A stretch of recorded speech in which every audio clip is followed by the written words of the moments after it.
Bueno, estamos aquí conversando, filosofando, Esther y yo.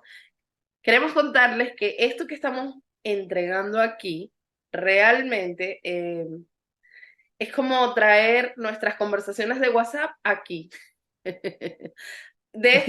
De esta manera es que nace filosofando, ¿no? De tener esos momentos íntimos de profundidad con mis amigas y un día dijimos, bueno, y si compartimos esto con otras personas, con otras mujeres, con otros hombres, quizás, ¿no?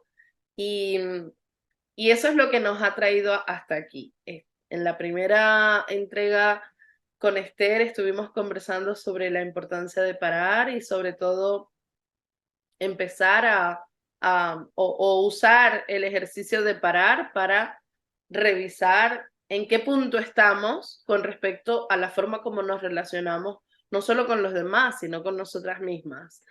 Y bueno, espero que lo hayan visto y que lo hayan disfrutado y si no, vayan a buscarlo, que es el primer capítulo de esta serie con Esther. Y ahora queremos entrar en un tema que nos encanta, que es el tema de la palabra, del hablar, de la comunicación.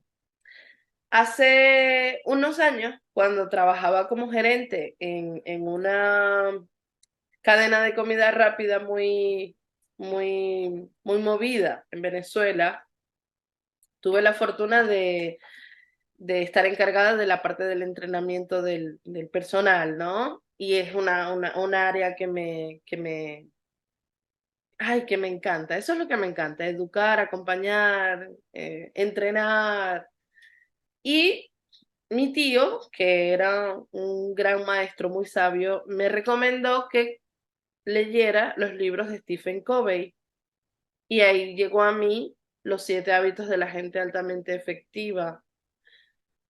Y uno de los hábitos es escuchar, escuchar, aprender a escuchar. Y vuelve la palabra aprender, que es una de nuestras favoritas, ¿no? Para mí fue una gran revelación haber leído escucha para prestar atención, no para contestar. Y él lo explicó, la mayoría de las personas todavía escuchamos para contestar, es decir, nos perdemos de recibir la emoción, la alegría o lo que sea que esté sintiendo la otra persona, porque en lugar de escuchar y tratar de comprender lo que está experimentando esa persona, nos enfocamos en lo que nosotras estamos sintiendo y lo queremos contar, porque es que queremos que nos escuchen. Dice Esther, ¿qué tal si paramos antes de hablar? Y bueno, Esther, bienvenida nuevamente. Hablemos de esto. Cuéntame, ¿cómo ha sido tu experiencia y qué has visto como resultado después de practicar el arte de parar antes de hablar, antes de expresarte? Wow, menuda introducción, muchas gracias. Has mencionado cosas súper importantes. Has mencionado el arte de escuchar, has mencionado, bueno, evidentemente, el aprender a detenernos antes de hablar, la importancia que tienen. Fíjate, si yo ahora hago lo siguiente y en lugar de hablar y expresarme como normalmente lo haría, que es llega una idea a mi mente y no es una, porque de una, o sea, ¿cuántos pensamientos por minuto tiene la mente? No lo sé, no, seguramente que si buscamos por internet encontramos la respuesta. Pero fíjate, llegan esas ideas, mi mente está llena de ideas, y yo esas ideas automáticamente, ¿a dónde las llevo? ¿Pasan un filtro? No, van directamente a mi lengua. ¿Sí? Y es como si caen las ideas y las disparo. Luego hay otra parte que es, disparo las ideas y además no escucho lo que digo, no escucho cómo estoy diciendo lo que digo, cuál es el tono, de qué forma. ¿Es la forma en la que yo quiero comunicarme? ¿Es coherente mi forma de escuchar y de hablar con lo que yo quiero expresar? Entonces, ahí se abre una caja de Pandora de, de, de vamos a ver esto. Entonces, la propuesta de aprender a parar es descubrir. Paro para descubrir, paro para observar. Entonces, aquí, en el arte de aprender a parar, cuando hablo, lo más importante es una cosa que se llama el intervalo. Pero para no ponerme muy técnica, porque es una historia entre la reacción y la respuesta, hay un espacio. Entonces, si yo no abro un espacio, en lugar de contestar o en lugar de respetar a mi interlocutor, en lugar de decir aquello que yo quiero decir desde donde lo quiero decir, lo que hago es reaccionar, reaccionar. ¿Sí? Esta es la mente inquisitiva. Esta llega y dice, alguien hace algo que ni siquiera va contigo y de repente tú reaccionas y hablas y de repente le plasmas ahí. Todo esto nos ha pasado a todos. El ser humano es así. Pero ¿qué ocurre si yo me detengo ahí y abro ese espacio que se llama intervalo, expresamente eso, un intervalo, antes de reaccionar, para responder? No para reaccionar, para responder. Y además, si lo hago consciente, si ese responder lo hago consciente, responderé desde la coherencia que tiene que ver conmigo, no desde lo que le quiero decir al otro. Has mencionado una cosa muy importante, no escuchamos. Entonces, como no escuchamos, yo estoy en mi cosa, en esa idea, en mi cosa, mis ideas, ¿no? Entonces, la persona me está hablando y yo estoy en mi cosa, en mi cosa, en mi cosa. Y cuando ha terminado, le suelto lo mío, que no tiene nada que ver con lo que me ha dicho porque no le he escuchado para nada. Entonces, el arte de parar a escuchar también. Es decir, van ligados, no pueden ser el uno sin el otro. Entonces, aquí lo primordial es entender el silencio. Para mí es primordial. Fíjate que yo, eh, el juego del descubrimiento para poder parar con la palabra está en empezar a hacer silencio entre las palabras. Y ahí yo me voy dando cuenta de una cosa muy importante, que cuando yo estoy dialogando con ella, o con quien sea, con la persona que tengo enfrente, o estoy dando una charla, o estoy en una conferencia, dentro de mí se genera una especie de ansiedad, de ganas de expresar, ¿sí? Puede venir de muchos sitios, pero esa ansiedad, si yo no me permito espacios de silencio, se desordena. Y al desordenarse, yo empiezo a decir cosas incoherentes o empiezo a decir cosas que no vienen desde donde yo quiero decirlo.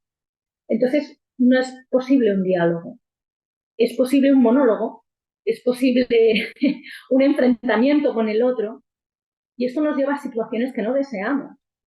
Pero, y aquí viene, si aprendo a parar y a poner espacios entre las palabras y a entender que tengo que hacer silencio en mí para ver qué es lo que está sucediendo en mí, ¿no? Es decir, me están hablando y yo estoy recibiendo, yo estoy escuchando. Cuando alguien me habla, yo escucho, recibo, me pongo así, manos abiertas, voy a recibir lo que me está diciendo esa persona. Pero además estoy observando dentro de mí, y ahí viene el pararme, estoy dentro de mí, ¿qué es lo que me está generando? ¿Qué es lo que me está generando? Este diálogo, ¿qué me está generando? ¿Me está molestando? ¿Me está irritando? ¿Me está emocionando? ¿Cuál es la emoción que aparece ahí? Y yo no reacciono. Lo que hago es quedarme ahí, en este silencio, en esta observación. Obviamente todo esto yo lo estoy diciendo y parece muy sencillo, pero no lo es, porque estamos acostumbrados a lo que he dicho antes, a llegar a la idea y yo la suelto, la disparo, ¿no? Pero es práctica, es como todo. Pero sí es verdad que eh, cuando yo, por ejemplo, quiero tener un diálogo con alguien que es algo importante, algo que para mí es importante, no lo sé, voy a hablar con mi pareja o voy a hablar con mi jefe de algo que a mí me remueve.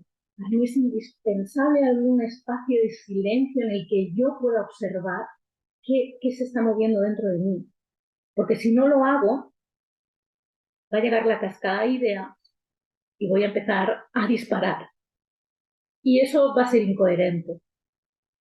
Entonces, jugar con esa idea es muy divertido, porque, repito, la propuesta es, vamos a detenernos, vamos a parar, vamos a descubrir qué sucede cuando hablamos, vamos a observar qué palabras uso, vamos a ver las coletillas que uso, que esto es muy divertido también, ¿no? Porque yo, por ejemplo, utilizo mucho el no como interrogante, y eso es una negación. Y la uso constantemente, y lo sé, soy consciente de ello. Pero muchas veces no me doy cuenta. Pero si yo sé que si yo me detuviera, esa negación que pongo con interrogante, podría eliminarla y usar otro tipo de palabra. Entonces, todo esto es súper interesante, porque cuando yo quiero tener relaciones sanas o quiero expresarme desde mi verdad, desde en coherencia con lo que yo quiero expresar, tengo que detenerme. Si no puedo ver desde donde estoy hablando. Maravilloso que hayas dicho relaciones sanas, porque de eso se trata todo esto. Y para todo eso hay que parar y hacer silencio, hay que parar y escuchar, no solamente al otro que nos está hablando, escucharme a mí. El arte de escuchar va de eso. Y es muy bonito que lo hayas traído, lo de las relaciones sanas, tanto con otras personas como conmigo misma, porque es la base de todo. Solo que nos enseñaron, ama a los demás como a ti mismo, trata a los demás como a ti mismo. Lo que para mí fue revelador el año pasado y fue gracias a esta serie llamada Filosofando y que lo descubrimos en una sesión así en vivo, fue muy bonito, es que a mí y a varias de mis amigas nos sirve es conectar con la otra persona, darle todo lo que tengo para darle y al recibir una mirada cálida, una escucha activa, entonces eso se me devuelve a mí. Es decir, yo te trato a ti como quiero que me traten a mí y cuando lo hago, activo la capacidad que tengo conmigo misma, es decir, de empezar a tratar al revés, tratarme a mí como trato a los demás, sobre todo en situaciones de riesgo, en situaciones delicadas, porque si tú tienes un problema o estás en, no sé, en una situación que te vuelves loca, de dolor, de ira, de furia, de lo que sea, y yo te quiero y estoy ahí cerca de ti o tengo la posibilidad de hablar contigo, lo natural en nosotras no es que yo te voy a maltratar, es que te trato bien. En cambio, si soy yo conmigo misma, ¡ay! Estúpida, loca, no sé qué. Si en ese momento que viene ese chorro de palabras programadas además, hago silencio, me detengo, hago silencio y presto atención, o digo, esto se lo diría a Esther, por ejemplo, es lo que yo hago. Ah, a Esther no, pero a mí sí. Esta vez me di cuenta y así vamos a practicar. Es un juego muy bonito, es fascinante, fascinante. Al principio se activan muchos puntos de dolor y una vez que los hemos detectado, sabemos que bueno, sí puede ser un poco vergonzoso, un poco de pena, pero pasa rápidamente y empieza la diversión. Esther, gracias. Podemos seguir horas y horas y horas hablando de este tema. Prepararemos un encuentro para profundizar y con público y todo eso. Por ahora vamos a despedirnos aquí. Gracias a todas por conectarse, gracias por venir y dejen sus comentarios, preguntas que Esther les va a contestar todo y nos vemos en una próxima entrega. Gracias, Esther. Muchísimas gracias. Gracias. Besos.